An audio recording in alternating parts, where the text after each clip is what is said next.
Welcome back to another episode of Mainly Celtics. And Maddie, the preseason is over. The season's here.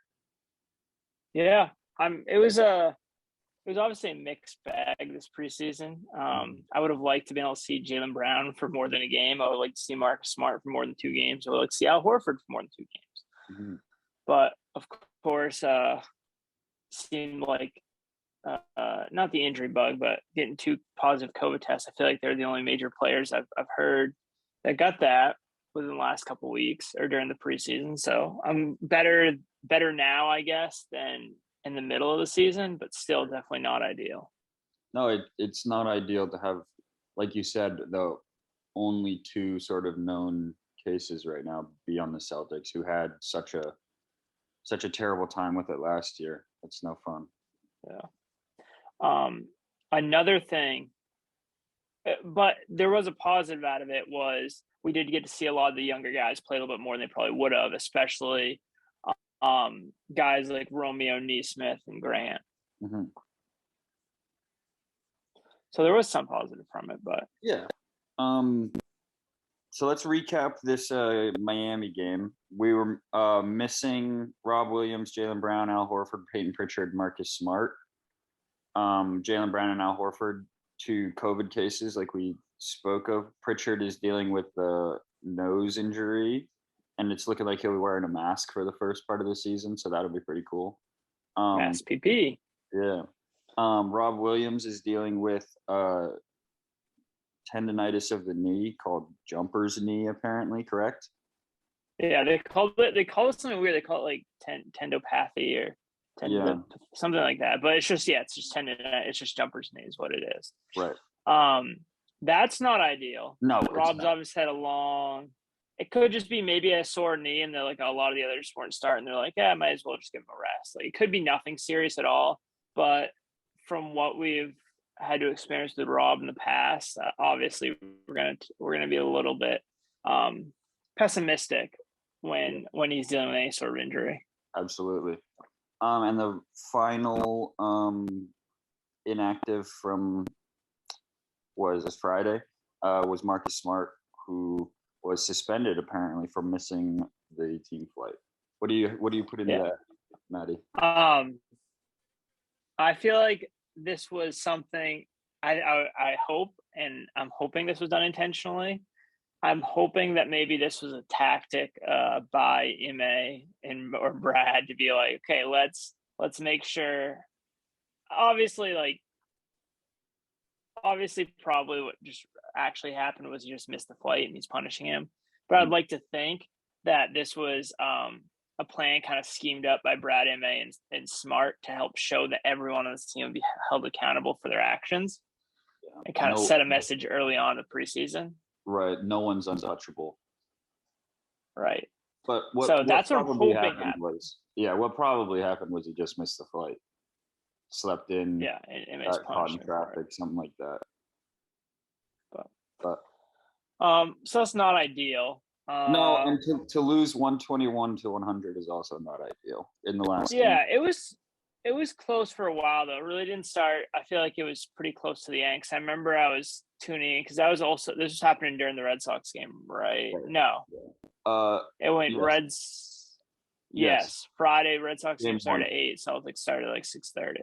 Right. So, because it was close heading into the fourth, it was like 99 to like 91. And then I think the fourth quarter, the Heat just blew them out of the water. But no, I mean, the Celtics, they definitely looked a little bit overmatched, but that was also because the Heat basically had their entire team available.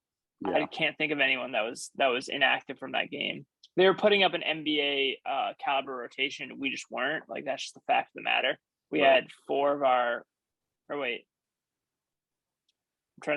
we had 4 of our 5 starters out, with Tatum being the only starter that was playing. So that's not ideal. Although I did think that a lot of the young guys played well. I think that first unit we saw, which was Schroeder, Romeo, Tatum, Grant, and Jabari, I think that group actually played pretty well for the most part. I agree. But clearly that's not a lineup you're going to be sending out in starting games against the Heat caliber teams, like playoff caliber teams in the NBA. So, but overall, I've been very impressed this preseason with a lot of our younger guys. I think a lot of our older guys kind of underperform, but I really don't put too much stock into that. Like, I don't really care that Tatum shot like 40% from the field, 20-something% from three. Like, I know Tatum's a good shooter. I know Tatum's a good scorer. Yeah. I don't think that's something's going to translate. What is positive, though, is some of our young guys. So I have some 3-point shooting statistics just from Pritchard, Romeo, and Neesmith from the summer league and preseason. Mm-hmm. So Romeo, career 10 for 45 3-point shooter. So under 25%, a career like 20% 3-point shooter. That's bad. From between the summer league and preseason this year, which I believe he played 7 games. I think he sat out 1 summer league game. He was 14, or maybe it was 8 because he played in the playoff game. I think so. I think he probably played 8 games. But either way, 14 for 28 from 3 between summer league preseason. So 50% from 3. And I believe in just the preseason alone, he was like 7 for 9 on corner threes. So that could be a real niche. He kind of locks himself into as a 3-and-D player if he is able to shoot consistently shoot. Obviously not 50%, but if he's shooting, I said 36, I would like. I mean, 36 to 38. If he's shooting anywhere in there, that would be awesome to see from Romeo this year. Right. Neesmith, another guy who second half of the year, I believe, shot 38% from 3. Mm-hmm. He shot in summer league and preseason on 52 attempts. He shot 40.4% from 3. Obviously very good. And Pritchard, last but not least, between summer league and preseason, he was 23 from 50, which is 46% from 3. Those numbers are really good because the I mean, you could leave it at that. But the glaring issue on this team last year was that there weren't enough assets on the floor that could make big shots. Like, you did not want Marcus Smart being your secondary your secondary scorer on half of your possessions. You know, like those numbers really stand out to me because it gives guys like Jalen and Jason breaks. It gives them opportunities to facilitate a little bit, and it also takes the weight off their shoulders offensively from scoring, which in turn then makes it more difficult for opposing defenses to play against the C's. Yeah, I agree with that 100%. We just kind of talked about last year, like you have guys like Semi and Grant, who I think shot like 35% from 3, but they weren't like shooting off the dribble threes and creating their own shot. They weren't taking contested shots. Like, they were shooting 35% on like wide open corner threes. Right. And that's where a lot of those shots were going when teams were collapsing on Tatum. And if you have guys like Neesmith or Pritchard or Romeo that are hitting over 40% of their threes on catch and shoot threes, like, that's going to be huge. And especially like Neesmith and Pritchard. Romeo not so much because he was mostly catch and shoot. But those guys have looked like they've had some serious shot creation. We saw it last year with Pritchard, but we've seen that start to develop with Neesmith. Like, he can hit a contested 3. He can hit a off the dribble 3. I think he's going to excel in the catch and shoot with Tatum and Jaylen Brown. But we're not getting those things where it's like, okay, Tatum do stuff, and then hopefully teams will collapse and we'll get an open shot. Like, these guys can get their own shot, which is very promising to see. It is. They can get their own shot, and similar to last year, they can bail out. They can bail out a possession where Jason Tatum runs isolation and then draws 2 defenders and kicks out for a open shot. These guys, I feel much more comfortable having them sit in the corner and take those shots. Like you said, they're shooting over 40% on catch and shoot shots. And that's not even to mention the additions of guys like Schroeder, Richardson. Hopefully Jabari Parker has a bigger role. We can talk about our expectations for Jabari in a little bit, but hopefully he has a bigger role, or at least he's in the mix of the rotation. But there wasn't the diversity on the floor, the diversity of offensive games, the diversity of shot creation, ball movement, and length, honestly, that last year that we see right now, and it's very promising. I know that you this week, Maddie posted the 538 win totals or playoff percentages. Projected win totals and then playoff percentages, title percentages, and whatnot. So Right. that's based, I believe it's ESPN's like analytical model to determine like what your record will be this season. And it had the Celtics at 49 wins, which, like I said, like I projected them to have, I think, 48 wins. I think the Vegas over-under was 46.5. Mm-hmm. So this analytical model favors them a little bit more than Vegas did. And I think that's a very fair estimate. I said, I do think they're going to be competing for that 4 or 5 seed, trying to get that home court advantage. Right. I don't see this team winning that many games over 50, but I certainly think that it's a possibility that they could win 50 games. Do you? Yeah, I mean, not out of the realm of possibility, especially with we don't know the situation, what's going to happen with Ben Simmons or Kyrie. Mm-hmm. That could obviously put a damper, especially with injuries. I mean, but also with the Celtics, we're hoping that we stay healthy because we can see how quickly injuries can derail a season, as we saw last year. Injuries, right, being on the COVID protocol and whatnot, like that just really threw off the whole season on a team that looked pretty promising to start the year. Yeah. So as long as we stay healthy, I'm a little bit more confident this year. At least we have more depth. So if guys do go out, we have better players to replace them. Yeah. So it won't be as much of a detriment, and we're not throwing out lineups where it's like Luke Cornett and Jabari and Grant or Semi, and then like Pritchard and Jeff Teague or something like that. I know we didn't have Jeff Teague after the trip, but still, I'm just like, we're not going to be putting out these guys that are borderline NBA player lineups. Like at the very worst, like we're be throwing like Grant right now as it stands probably are like our 12th, 11th man or so. Romeo, same thing. Like, and those guys were getting consistent rotation minutes. Like I think those guys, like they slid from being like our 8 through 10 guys to being like our 10 through 12 guys. And this team's just so much deeper than last year. No doubt. I didn't mean to change the subject on you. Did you have anything else about the Miami game? Just overall preseason stuff.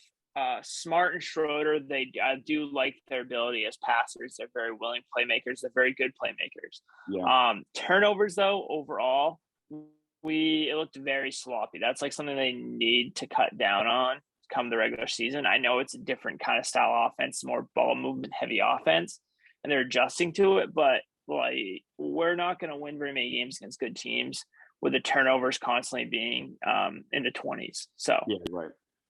I agree with you. That stood out to me over the entirety of the preseason was the turnover rate.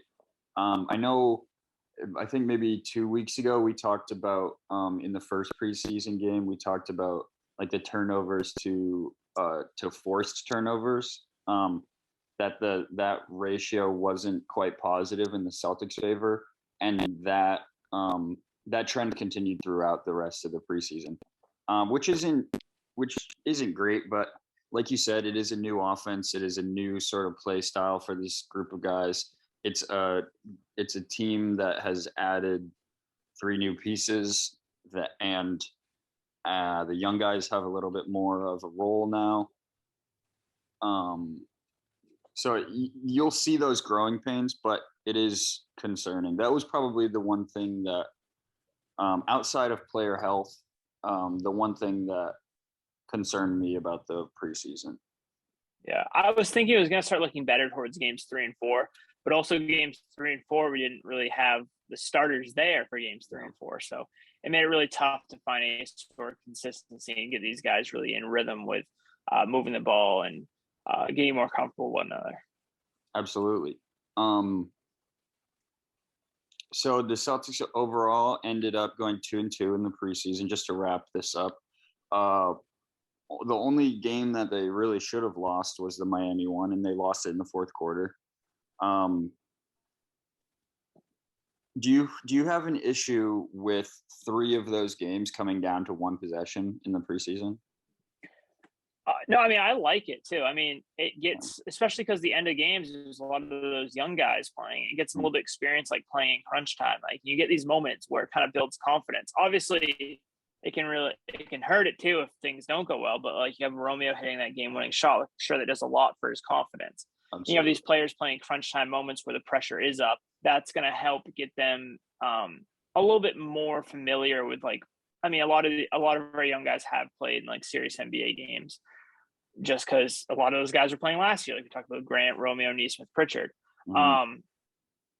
So, I mean, those guys are used to it, but I think it's good just to get that kind of competitive part of the game going, where a lot of times preseason can be just like working out a lot of funks, and sometimes you don't really get as much competitive aspect as a normal NBA game, especially when it comes down to like playoff time or towards the end of the season. So I think it's good. I don't see any harm in it. I like just being able to get our guys some run in a close game and really having them try to focus and hit big shots. And they did that for the most part. Yeah, that was very well said. I agree with you. I honestly think that that's just going to be how most games play out for the season this year. It's going to be a lot of close games. We're going to see some losses by 2 points. We're going to win some games at the buzzer. You know, like that's just how that's how last season went. At least it felt like every fourth quarter was a nail biter. And I think we're going to see a lot more of that moving forward too, especially early on as this team figures itself out, as it creates its identity, as Ime creates his own identity on the floor, how he impacts the game. I think that the parity in the league is so strong that we're gonna see some tight games for the most part. Yeah, I mean that middle of the, I mean even the whole East really, because of, like we said, I keep mentioning the Ben Simmons and Kyrie thing, but I mean that obviously hurts both those teams depending on what happens with those guys. The East could be a really jam packed towards like the 2 through like 7 seeds, because you got to believe like the Heat are going to be competitive. The Hawks are clearly going to be competitive. And the Knicks are going to want to compete again. They kind of loaded up this offseason being Kemba and Fournier. Mm-hmm. So it could be very close between, like, I do think the Nets, just even with James Harden and Kevin Durant, as long as they stay healthy, will probably clearly be a 2 seed. But I mean, Philadelphia, with that, if they don't have Ben Simmons, or Ben Simmons is just like dogging it out there, like we saw with James Harden in Houston, it could be a case where the 3 through 7 are just going to be right within a few games of each other. So it could be a real dogfight in the middle seeds of the East. Absolutely. I mean, and Chicago. Forget about Chicago. Chicago, yeah. The Hornets should make a push if Gordon Hayward stays healthy. If LaMelo Ball can stay healthy, I think the Hornets will be in that mix. I think there's only 3 teams that really aren't close to contending, and that's Cleveland, Detroit, and Orlando. So you've got how many? There's 15 teams in the East, because there's 30 teams overall. So you've got 12 teams vying for. I'm just trying to think. Yeah. Well, I mean, Toronto 10 spots. Well, 10 spots, including I think where are the other East? The play-in. I think Toronto will compete. I do too. Yeah. But I think they're young, and I think Toronto will compete for a play-in spot. Yeah. And then the Pacers is another one that we didn't bring up. I think the Pacers are gonna suck this year. Yeah, the Pacers. It depends. I mean, Sabonis is an all-star. He's proven that I don't know if he can carry a team, but he's proven that he can win games. I think Karis LeVert, his injury timeline got pushed back as well. I think you're right. Yeah. So they sort of. I think it's like he's going to have to miss the first 4 to 6 weeks. I think they were expecting him to be able to play by the start of the season. Or no, because he played last year towards the end. Right. So I don't really know. But I'm pretty sure I said like he's going to be out like 4 to 6 weeks for like something with his hamstring, I think. Interesting. I can check it out. But I don't know. I don't know. Something about that team. I think they're going to have to sell at the deadline. I think they're to the point where they're just like sitting in mediocrity where they are right now. Like, yeah, sure, they can make the play-in tournament every year, but like, what's that going to do for you? Like, I think they're going to need to try and trade away probably Miles Turner more likely than not. Build a team a little bit better around Sabonis if that's what they want to do going forward. And just try and go a little bit younger so that way they're not just sitting in between like the 8 to 10 spot every single year. Yeah, I think Brogdon has to go. Brogdon's not really the piece that they thought he would be. I don't even know who else is on that roster. Doug McDermott. TJ Warren. TJ Warren should probably be on a better team. Doug McDermott. Isn't McDermott on the Spurs? Oh, yeah, you're right. They got a big bag from the Spurs. Yeah, but TJ Warren, I think he's another big piece. I know they have Goga Badatsi, I think, still. He was the guy that was the media day picture next to Zion. Zion, right. But he was like end of the – yeah. But I don't know. That one's – it'll be interesting to see how the East plays out this year. But it will be. Do you want to do some other things? Hold on. Do you want to do an East prediction 1 through 8? Okay. Yeah. You want me to just give me my 8 and you give me your okay. 1, I think, will be the Bucks. I think the Bucks are just gonna kind of be good all year long and not really have to try that hard. I think 2 will probably be the Sixers. I think 3 is gonna be the Nets. I think 4 Hawks, 5 Celtics, 6. I think 6 is going to be the Heat. I think 7 is going to be the Bulls. 8 Knicks. 9. Oh, I guess we don't have to give 9. I don't know. 9's where it starts to get shaky, but yeah, 8's good. Yeah, and then 9, 10 is gonna be like Toronto, Charlotte, a couple of those teams in there. Yeah, I think the Bucks are the best team in the East by far. I do think the Nets finish in second. I think that James Harden and Kevin Durant are 2 of the best scorers of the entire history of the NBA. Speaking of history of the NBA, 75th season. No big deal there. I think the Celtics will finish 3rd. I think the Sixers 4th, Hawks 5th. Heat 6, and then you've got 7, 8, 9 should be any combination of the Knicks, Bulls, and Hornets. I'm very high on the Hornets this season. I think that they're going to be. Oh, did I miss the Hawks? I put them 5th, but I think 7, 8, 9 is going to be Bulls, Hornets, Knicks. I think that the Knicks are going to be exciting to watch this year, as much as that pains me to say. But I'm super looking forward to watching the Hornets. I think they're one of the most exciting teams out there. Yeah, they're a fun team to watch. I think a big thing with the Hornets is a lot of it hinges on PJ Washington.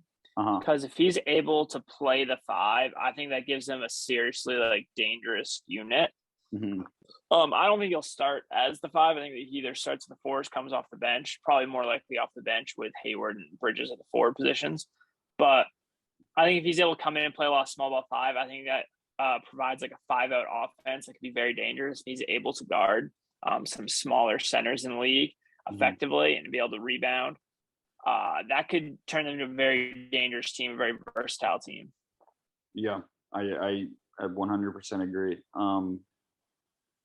What do you think about the West? The West is always just too jumbled for me. I mean, there's always, like we saw last year with the Suns, there's always a team that just sort of bursts onto the scene late in the year. I mean, we saw the Jazz. The Jazz were the 1 seed last year. 2 years ago, it was Denver and Jamal Murray in the bubble. I find it hard to give predictions on the West. I think the Warriors is a lot, once again, dependent on Wiseman and Klay Thompson. If Klay Thompson's anywhere near the player that he used to be, I think that immediately puts the Warriors probably in the top half of the West. Yeah. At least for the regular season. Mm-hmm. and clearly in the postseason as well. I think James Wiseman, like if he's just another year older, another year stronger, a little bit better defensively, a little bit more consistent offensively, then that could be a huge boost for them because it allows them to play more traditional lineup instead of having to have lineups of Draymond out there at center a lot, which is what they really had to do in crunch time. They were just very small a lot of times. Right. And Draymond's only getting older, so it's going to get harder and harder to just consistently depend on him to be that elite defensive stopper like we saw once again last year. Exactly, I agree. Do you want to give predictions on the West, or what do you think? I don't know. I think that I'll just go. I think one's probably be the Jazz, 2 Suns, 3 Lakers.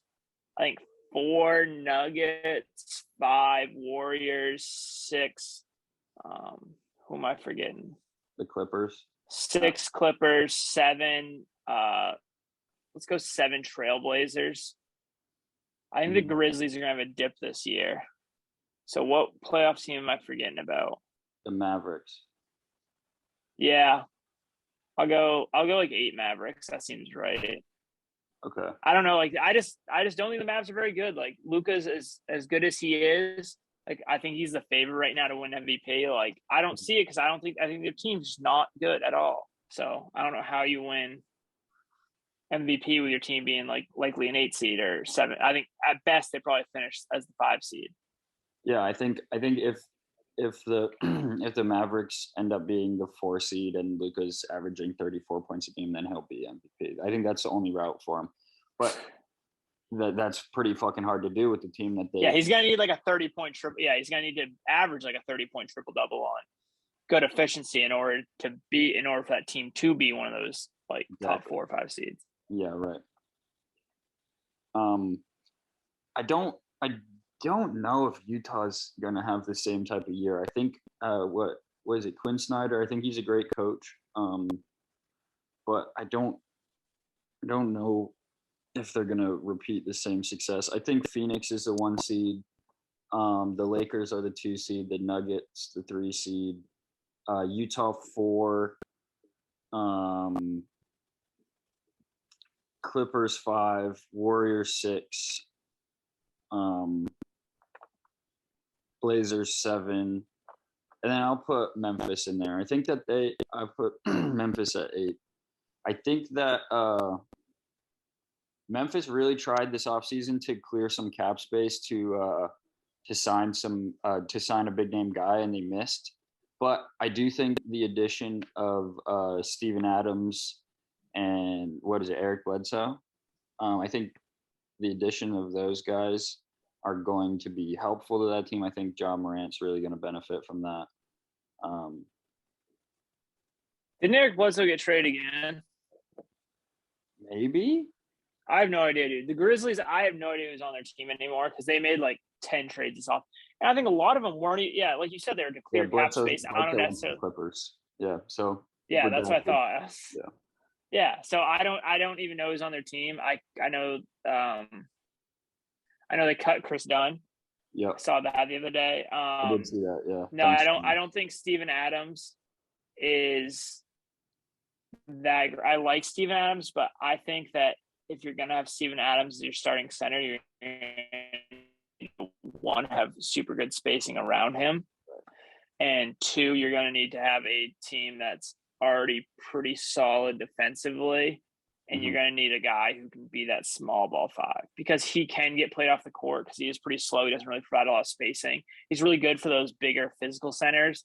But if you have a team like we saw last year with the Clippers, just able to go 5 out and completely mitigate the impact of a guy like Rudy Gobert, who is all NBA defensive player of the year, and just make him basically a negative on the court because they're able to space the court out. And teams are probably going to do that to Memphis. I think Valanciunas definitely wasn't a I don't think it's a huge downgrade from Valanciunas. I think Valanciunas is a little bit better of a shooter. It's not like he's a sniper out there, but defensively they're similar type players. I just don't see them being a super competitive team this year just with the moves they made this offseason. I don't think they got any better. And they were a 9 seed last year. I think I don't think that I think a lot of their moves were lateral, like you said, but I do think that Ja Morant being in his third year now is he's going to take a nice leap. Brandon Clark as well. I think that Dylan Brooks had a pretty spectacular first half of the last season. I think that they're going to be in contention. I mean, the 8th spot isn't out of the realm of possibility for the Grizzlies. No, I mean, like you said, like they do have a bunch of young guys who could take those leaps. I just think their moves around those core young pieces weren't moves that made them any better. I think if anything, it made them a little bit worse. They let Grayson Allen go for nothing. Grayson Allen's not like a game changer, but he was like a decent bench piece. Yeah, good defender. And they just had a lot of those similar type moves there where it's just, I don't really know. I just didn't think it really helped them as a team. And I think a lot of the teams that were in that 7 to 10 range actively made moves to get better, aside from like the Spurs, who I think got significantly worse this year. Yeah, I think the Spurs are going to be really bad, which is too bad because I think Keldon Johnson's going to get a lot of shots. Yeah, absolutely, yeah. Do you have anything else about predictions, or do you want to move to Celtics? Yeah, we can do some Celtics-ish predictions. Okay. So we talked about MVP, 6th man, and most improved. Yeah, I mean, we really need to do MVP though? No. Like honestly, like I think it's gonna be Tatum again, unless he gets injured or something. But so we can just do 6th man and most improved. Yeah. I think 6th man. I think it's gonna be Dennis Schroeder. I agree with you, but I'll take a different route just to talk about it. And I'll go Aaron Naismith. I can see the path for Naismith. Yeah, I can certainly see the path for Naismith there. Right. I mean, there's a lot of people clamoring on Twitter for him to start. I know Greeny's a proponent of that. I think part of it is satirical. I think that it's like half real, half sort of fairyland. But I do think that Aaron Naismith is going to be one of the most important players off the bench in pretty much any series because he can guard bigger guys, he can guard guards at the top of the key, and he can pass, shoot, and rebound. Like those, it's just going to hopefully Ime is going to be able to get him to a point where he's using all of these skills that we saw burst through in certain moments last year, especially on the defensive end and the rebounding side of things. I think that he is going to be, by the end of the season, he'll be the first guy off the bench. He'll be guarding the best guard or the best wing player on the second unit that we're facing. Yeah, I mean, I can see it for Naismith. At the same time, I think it's going to be Schroeder just for the fact that the Schroeder has a more established role. Yeah, I think so too. I was just saying Naismith for conversation. Because we can talk about it though, because I mean, even the other day, like he elected to start Romeo instead of Naismith at the 2 guard with those guys missing. I think what he likes about Romeo is I think Romeo is a better defender than Naismith. Naismith's very high energy and makes things happen, but at the same time, Romeo still is prone to those more kind of young guy mistakes, and that's fine. Like that's something he's going to grow out of. I think Naismith is a better shooter, better offensive player, but it's going to be really tough. I think between those 3 guys, like that's why I didn't select Romeo, even though I'm making these points right now, is because I think between Richardson, and Naismith, I think there's going to be a lot of competition there. It's going to be hard to get necessarily consistent in a ton of minutes, where I think Schroeder has that bench point guard kind of already carved out for himself. I think Pritchard's going to be alongside him, but even Pritchard's going to have some of his minutes taken away by the guys I previously mentioned. but I think Pritchard's going to be used basically as an off-ball spacer for the most part. So he's not going to have the ball in his hands a ton like we saw last year. I think the ball is going to be in Schroeder's hands a lot, and I think he's going to get a lot of minutes and a lot of consistent minutes as well. I think you're spot on. I'm super excited to watch Dennis Schroeder play. He's gonna be fighting for that $84 million next year, and I think that he's gonna really show out. Yeah. Most improved. I think we talked most improved. I think we talked about the two guys that it really should be. It should be either Naismith or Romeo, don't you think? Maybe Grant Williams. Well, I think you can even throw Pritchard in there. Like Pritchard, I think if he has the same role he does last year, I do think we talked about this when we were making our preseason predictions for how much points he's going to score. Like I think he's gotten significantly better. I just think his role isn't going to increase a ton because I think it's actually going to probably either stay the same or maybe decline a little bit because like we just said, like last year the ball was in Pritchard's hands a lot. When guys there's a lot of times when Jason Tatum was off the court, and especially the times Jaylen Brown was missing or Marcus Smart was missing, the ball was in Pritchard's hand a ton. Like he was in charge of pretty much all the shot creation. He was tasked with a lot of the playmaking for that second unit. Mm-hmm. And I just don't think we're going to see that as much this year. So I think the overall improvement, I think Pritchard's shown a ton. But I do think it is Naismith just based on what we've seen as a shot creator. You could say that maybe Romeo's value is going to improve the most, and just from statistically from one year to the next, his is going to take the biggest jump. But yeah. I think that just Naismith's overall improvement, like he just looks like he's starting to take that Jaylen Brown level of kind of improvement. Like it seems like he's following those same footsteps, just an athletic like 3-and-D wing who's going to just get better and better each and every year. And I hope we see that out of Naismith. Yeah, I really do too. You brought up pretty much the only argument for Romeo is like as the most improved player on this team, it would just only be purely from the statistical side. Because we know how good of a defender Romeo is. We know that he's creative in the offensive side of things. We know that he can stand in the corner and shoot. But the only it would have to be a big jump in 3-point percentage for him to become the most improved. I think Naismith is the guy. Yeah. Because I don't think he's going to give him a shot opportunity unless it's really open shots in the corner. Like that's just what it seems like his offensive role is. If he's able to do that job, I do think that's going to be very beneficial for his minutes because clearly what he brings on the defensive side is something fairly rare. I mean, we see it happens to be a lot of guys in this team, but not every team's going to have a guy that I think can legitimately just affect shots in the way that Romeo does. Like he's just able to be so quick, get around screens, able to get in the face of a lot of very good scorers. So I do think that he will have some sort of role in this team. I think I'm more confident in it than just at the end of summer league, just because his shot looked even better in the preseason. And I'm a little bit lower on Josh Richardson than I was coming into the preseason, just because I wasn't really impressed with what he does offensively. I think he's clearly a very good defender, but I just was a little disappointed with his offensive game. Right. I mean, there was times where he was shooting 1 for 7, 1 from 8 in games. Yeah. 0 for 5 from 3. Like, yeah. Yeah.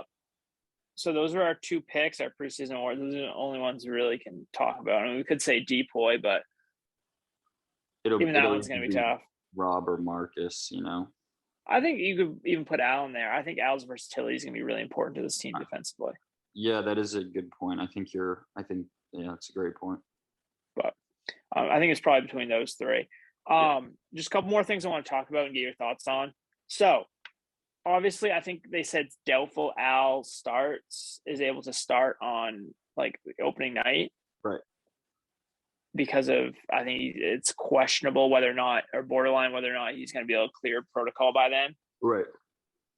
So what we've seen this whole preseason is they've gone with a bigger lineup, right? They haven't sent out, I don't believe, any lineup with like Tatum at the 4 or like a typical like small forward or typical wing at the 4. They've gone bigger for the most part. Yeah. With that being said, though, do you think they wind up, and Al Horford being out, do you think they wind up going with Tatum at the 4, or do you think they slide Grant or Juancho in there at the 4 to start the season? Opening night. Or do you think that they think they elect to go Tatum at the 4? Well, I think there's two schools of thought. I think that if they want to have like the shooting on the floor, I think that they would go Marcus Smart and then either Schroeder or Richardson at the 2, Jaylen Brown at 3, Tatum at the 4, and then Rob. But I do think an interesting lineup would be Marcus, Jaylen, Jason, and then either Juancho or I really like Jabari Parker. I mean, I think Jabari would be an interesting fit in that spot, at least to start the season next to Rob.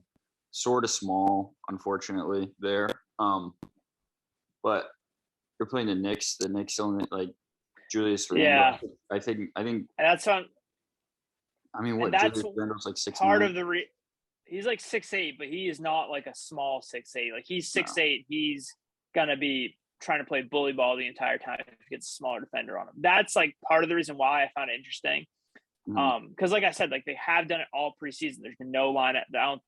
Unless I'm forgetting, there's been no starting lineups with like a typical wing at the 4. Right. So I think they probably go big. I think they might go Grant. I think Grant outplayed Juancho during this preseason. I agree. Grant likes to be more physical. So I think that'd be interesting. I just found it because clearly I think the best 5 lineup would be either enter Schroeder in there at the point guard and move everyone up, or Richardson at the 2, or maybe Neesmith at the 2 or the 3. Yeah. But I think just fit wise and what we've seen this preseason, I think that Ime wants bigger lineups, at least in the starting lineup. He's shown he's also not afraid to go smaller later on. But I think just for starting lineup, it seems like he really likes those bigger, more physical lineups. Yeah. So that means you would start Grant with Rob. Yeah, I'd start Grant with Rob. Probably for substitution, I would take out like Grant and I don't know who else. Grant, maybe Smart, and then put in Schroeder and I don't know, either Neesmith or Richardson. It's gonna be interesting how they manage the center situation too. I agree. Because they were switching a ton, but Canner looks so goddamn bad in the pick and roll. Yeah, I don't think Enes Kanter is going to get that much run. I think he's there just to rebound the ball offensively against some of the bigger centers in the league. Yeah, but without Al available, really the only centers we saw were like they used Grant at center, but that was about it. Rob, we didn't see Bruno at all this preseason. Yeah, you're right. We have it. And Bruno made the roster, correct? Because we didn't talk about it. Yeah, the cuts, I know the cuts on cuts there. were made. Yeah, Garrison Matthews, Theo Pinson, and Chris Clement. And Luke Cornett, Arcidiacono were cut earlier in the week. Oh, were they? I didn't see that. Yeah, so the final roster spot was given to Jabari. Well, Jabari and Bruno, depending how you look at it. I think Jabari was more questionable because he had the non-guaranteed. They would have had to either trade Bruno for like a protected second or just like ate the money. Yeah. So Dan Arnold. Getting pissed too. They're not throwing the ball to Dan Arnold. Oh, what was I gonna say? Yeah, so they still have one two-way spot available.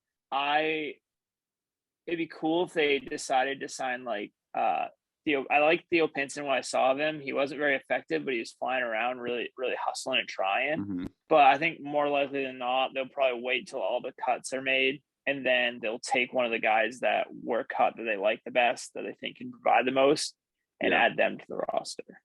Does Theo Pinson qualify for a two-way deal? I think he might be a little too old. I don't think so. So there's a lot of talk about him getting that second two-way deal. Oh, okay. But either way. I think it was between, But no, Archie Diacono looked very bad during the preseason. So I was very Hauser looks like a guy that is really good at shooting the basketball. Yeah. which is exactly what we got him for. So that's cool. But I don't have any really what? You don't mess around with those Virginia guys. They come in and play defense and shoot the ball well. Yeah. The defense is still up in the air, but I think he'll continue to improve, hopefully. I think he's smart enough where he should be able to figure out defense in the NBA level. I don't have any more thoughts. We have first game coming up. I think it's Friday? Wednesday? Okay. Yeah. Wednesday against the Knicks. Hopefully we start the year off with a W. Hopefully Al Horford's back. That'd be huge just for depth and just what Al Horford brings to this team. Mm-hmm. It'd be really nice. Red Sox play tomorrow. Yeah, 1-1 right now. Yeah, they really should not have lost that first game either. No, I know they had a lead and they blew it. The bullpen's not been good. Houks looked bad, which is not great. No, I think the biggest thing for Houck is the same thing that was with Sale earlier in the year. I mean, he's leaving fat pitches to good hitters.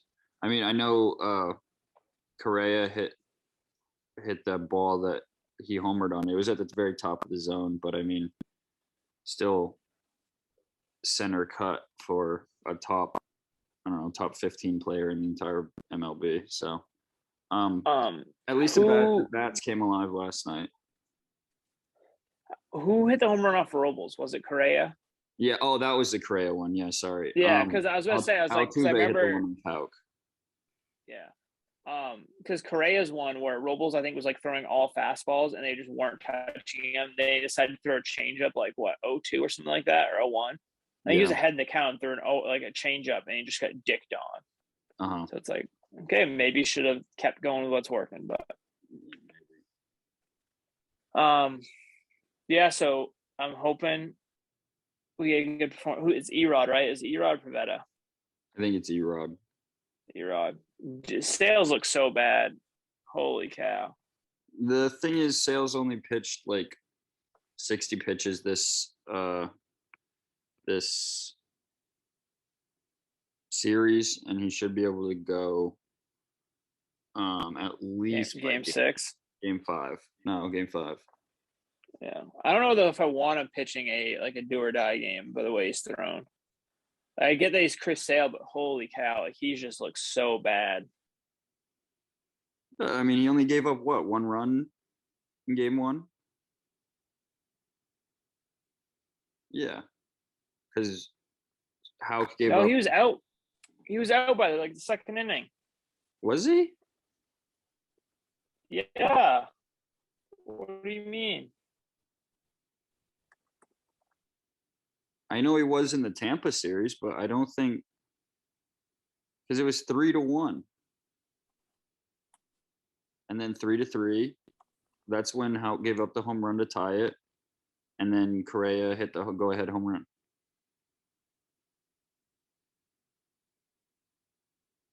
Yeah, 2 2/3. Okay, 5 hits, 1 run, 2 strikeouts. It's really okay. Yeah. It's not great. Yeah, he didn't. Yeah, I was like, he didn't. I remember him making. I guess I didn't realize. Yeah, he only gave up. I didn't realize. Was there an error? No, there's no error. So I guess none of those runs must have been his. But still, I remember him not pitching well. I was watching the game and I was like, dude, Jesus Christ, he is struggling. But big game tomorrow. Speaking of struggling, Maddie, built different. 0-5 in the Dynasty League. Oh, dude, I'm selling, dude. I don't even care anymore. I'll go 0-10. Yeah. Like, I don't care now. Now, like, that's what I like about Dynasty is I can just not care now and just look into the future. Yeah. I just hope someone gets desperate and wants one of my players and offers me way more than their value. That's pretty much what I'm planning on now. Yeah. I'm getting annoyed though, dude. Skylar asked me like 7 times, like literally once a day, about trying to get Javonte Williams from me. And I've ignored him for the last week, and he still just messages me. He's like a thirsty ass dude. Yeah. Just like every day trying to get some. We'll have to clip that and quote Skylar on that thirsty ass dude. Yeah, it's annoying. I stopped responding to him, and he's like, gets mad. And he's like, please respond. I'm like, no, I don't want to respond. I just don't want to trade him. I told you I don't want to trade him. Yeah. It's like, ask for my older players. That's yeah, Emery, if you want to give a couple first round picks, I can give you Shark if you really want them. I don't. I don't want to give up a couple first round picks just because I only have one. You already have 2 of mine. But yeah, how about you give me the third one and we can start talking. For Cortland Sutton. DJ Shark. No, for DJ Shark. No, why would I do that? Because you wanted him really bad. I did. That was funny. So yeah, that was really funny. It was funny. I mean, Bronson had Rashad Bateman coming off of IR this week. He was like, oh, I don't want him sitting on my bench all year. That's the fucking reason you have a dynasty. Like, that you keep people on the bench. I don't know, man. Well, yeah, just with Shark. Yeah, with Shark, I just thought it was funny. And I knew that you only had 83 fab left. Or 84. Yeah, 83. So I bid 84. That was a smart move, Matt. I'll give it I wanted to do it just to be a dick, honestly. I really don't care. Like I said, like I don't care. I just thought it'd be funny. I was like, I'm not gonna use any of my fab this year. Like I don't care. No, I mean that's a team that's punting on a year should do that. So I think I really should. I might try and get my fab backs in some ways.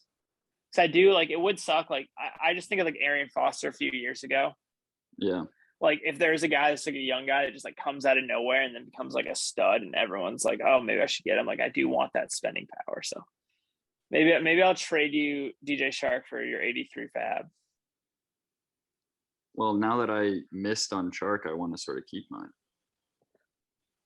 You'd have to throw in somebody on top. Well, I'm not going to. I know you. Okay. Well, it was nice talking to you, pal. I'm hopefully gonna go 3-3 in our ESPN league, but there you go. And hopefully Dan Arnold gets fed the rock this game. And dude, I fucking hate Mike Gesicki.